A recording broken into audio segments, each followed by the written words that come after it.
ओम श्री गणेशाय नमः। ओम श्री परमात्मने नमः। आप सभी गीता प्रेमी साधकों का ये चैनल में हार्दिक स्वागत है। सभी को जय श्री कृष्ण। हमारी यात्रा में हम पहुंचे हैं अध्याय 13 श्लोक क्रमांक 30। यदा भूत पृथक भावम एकस्थमनुपश्यति तत एव च विस्तारम ब्रह्म संपद्यते तदा। अर्थात जिस काल में साधक प्राणियों के अलग अलग भावों को एक प्रकृति में ही स्थित देखता है और उस प्रकृति से ही उन सब का विस्तार देखता है, उस काल में वह ब्रह्म को प्राप्त हो जाता है। अभी इसका विवेचन साधक संजीवनी में इस प्रकार है। प्रकृति के दो रूप है, क्रिया और पदार्थ। क्रिया में संबंध विच्छेद करने के लिए 29वां श्लोक कहा। अब पदार्थ में संबंध विच्छेद करने के लिए यह 30वां श्लोक कहते हैं। यदा भूत पृथक भावम से लेके ब्रह्म संपद्यते तदा। जिस काल में साधक संपूर्ण प्राणियों के अलग अलग भावों को अर्थात त्रिलोकी में जितने जरायुज, अंडज, उद्भिज और स्वेदज प्राणी पैदा होते हैं, उन प्राणियों के स्थूल, सूक्ष्म और कारण शरीरों को एक प्रकृति में ही स्थित देखता है, उस काल में वह ब्रह्म को प्राप्त हो जाता है। त्रिलोकी के स्थावर जंगम प्राणियों के शरीर, नाम, रूप, आकृति, मनोवृत्ति, गुण, विकार, उत्पत्ति, स्थिति, प्रलय आदि सब एक प्रकृति से ही उत्पन्न होते हैं।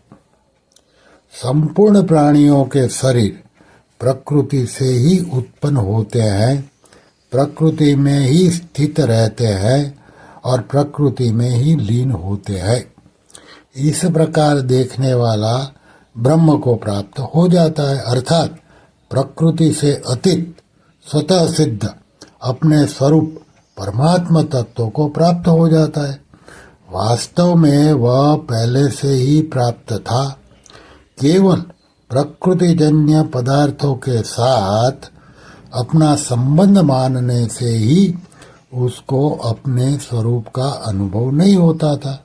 परंतु जब वह सब को प्रकृति में ही स्थित और प्रकृति से ही उत्पन्न देखता है, तब उसको अपने स्वतः सिद्ध स्वरूप का अनुभव हो जाता है। जैसे पृथ्वी से उत्पन्न होने वाले स्थावर जंगम जितने भी शरीर हैं तथा उस शरीरों में जो कुछ भी परिवर्तन होता है, रूपांतर होता है, क्रियाएं होती है, वे सब पृथ्वी पर ही होती हैं। ऐसे ही प्रकृति से उत्पन्न होने वाले जितने गुण विकार हैं तथा उनमें जो कुछ परिवर्तन होता है, घटबढ़ होती है, वह सब की सब प्रकृति में ही होती है। तात्पर्य है कि जैसे पृथ्वी से पैदा होने वाले पदार्थ पृथ्वी में स्थित रहने से और पृथ्वी में लीन होने से पृथ्वी रूप ही है, ऐसे ही प्रकृति से पैदा होने वाला सब संसार प्रकृति में स्थित रहने से और प्रकृति में ही लीन होने से प्रकृति रूप ही है। इसी प्रकार स्थावर जंगम प्राणियों के रूप में जो चेतन तत्व है, वह निरंतर परमात्मा में ही स्थित रहता है। प्रकृति के संग से उसमें कितने ही विकार क्यों न दिखे, पर वह सदा असंग ही रहता है।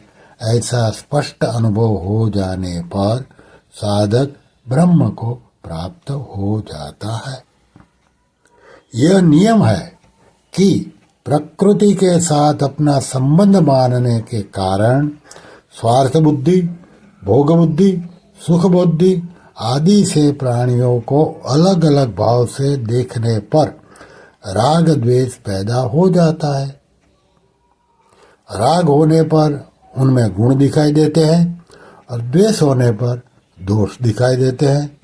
इस प्रकार दृष्टि के आगे राग द्वेष रूप पर्दा आ जाने से वास्तविकता का अनुभव नहीं होता, परंतु जब साधक अपने कहलाने वाले स्थूल सूक्ष्म और कारण शरीर सहित संपूर्ण प्राणियों के शरीरों की उत्पत्ति स्थिति और विनाश को प्रकृति में ही देखता है तथा अपने में उनका अभाव देखता है, तब उसकी दृष्टि से आगे से राग द्वेष रूप पर्दा हट जाता है और उसको स्वतः सिद्ध परमात्मा तत्व का अनुभव हो जाता है। श्री कृष्ण शरणम मम, श्री कृष्ण शरणम मम, श्री कृष्ण शरणम मम। ओम श्री कृष्णार्पणमस्तु।